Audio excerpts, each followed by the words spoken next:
अभी समस्या ये है कि जैसे हम होमगार्ड जवान हैं, सिर्फ 750 788 रुपए पर डे पर दिहाड़ी पे हैं।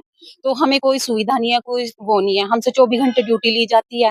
पुलिस के साथ खड़े हो गए, हम कंधे से कंधा मिला के हम ड्यूटी कर रहे हैं। अगर हम ड्यूटी से ना भी करते हैं, तब भी हमारे लिए ये बोला जाता है कि भी आपका ये राइट है, स्वयं सेवक हो, आप ड्यूटी से मना नहीं कर सकते। सर, सिर्फ हमारी मांगे ये हैं कि हमें एक सहकर्मी का ओहदा दिया जाए, ठीक है? और दूसरा ये है कि अगर हमारी 8 घंटे की ड्यूटी है और हमसे पूरी प्रॉपर हमारी ड्यूटी ली जा रही है, हमारा ईपीएफ, सीपीएफ जो भी हमारा बनता है वो हमारा काटा जाए, हमारी पेंशन लगाई जाए, ठीक है? दूसरा, जब हम बीमार होते हैं या हमें कोई तकलीफ होती है, तो हम अपने ऑफिस में जाते हैं कि हमें तकलीफ है, हमें इतने दिन की छुट्टी दीजिए, हमारी कोई छुट्टी नहीं है सर, ठीक है? उसके लिए हमें ये बोला जाता है कि या तो आप कॉल आउट हो जाओ, फिर आपको छुट्टी मिलेगी। अगर हम कॉल आउट हो जाते हैं, तो पहले वो कहते हैं कि आप लोगों का मेडिकल नहीं है, आपको कोई मेडिकल नहीं मिलेगा, ठीक है? और जब हम छुट्टी के लिए जाते हैं या किसी हमारी कोई घर की प्रॉब्लम होती है, तो हमें कहते हैं कि मेडिकल दे दो, तब हमारा मेडिकल लेके हमें कॉल आउट किया जाता है। फिर हमारा मेडिकल लेने के बाद, कॉल आउट होने के बाद हमें पहले स्वास्थ्य का दिखाया जाता है कि हाँ, अब ये फिट है। तो दोबारा हम मेडिकल बनवा के फिर हम फिट का मेडिकल देते हैं इनको, फिर हमें 20 दिन बाद फिर ड्यूटी मिलती है।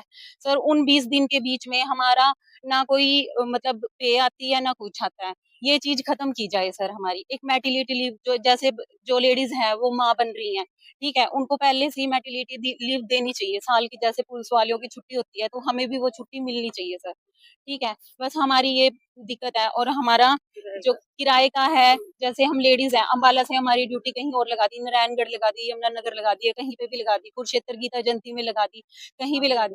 सर, आने-जाने का हमारी कोई सुविधा नहीं है, उस चीज़ का हमारा किराया माफ़ किया जाए और हमारी जो तनख्वाह है वो बढ़ाई जाए।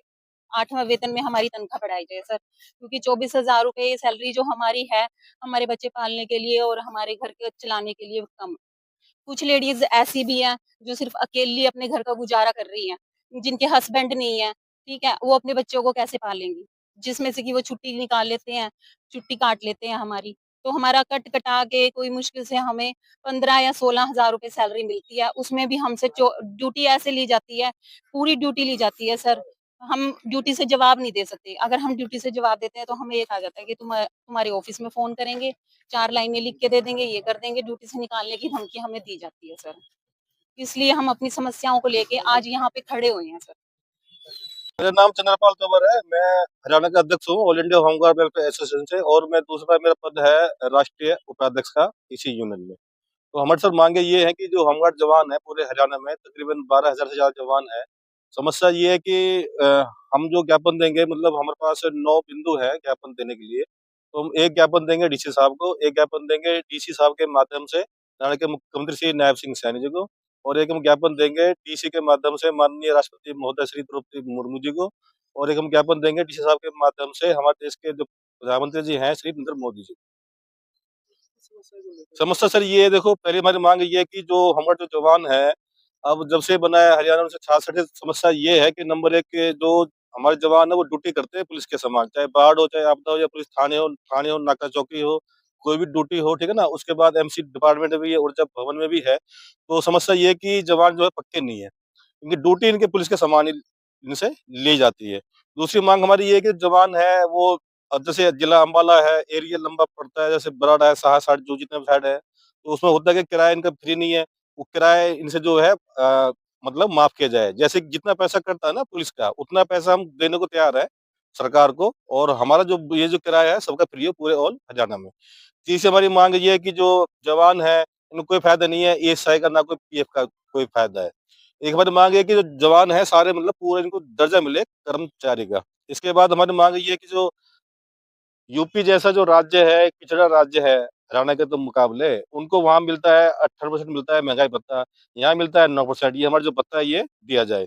जो महिलाएं हैं, जो हमारी माता शक्ति है, इनको कोई सुविधा नहीं है।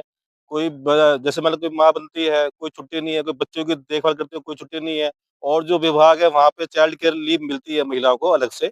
बच्चों के एग्जाम हो तब भी उनको अलग से छुट्टी मिलती है कि बच्चों के लिए कोई नहीं है, इनको सुविधा सुविधा जीरो है इस मामले में।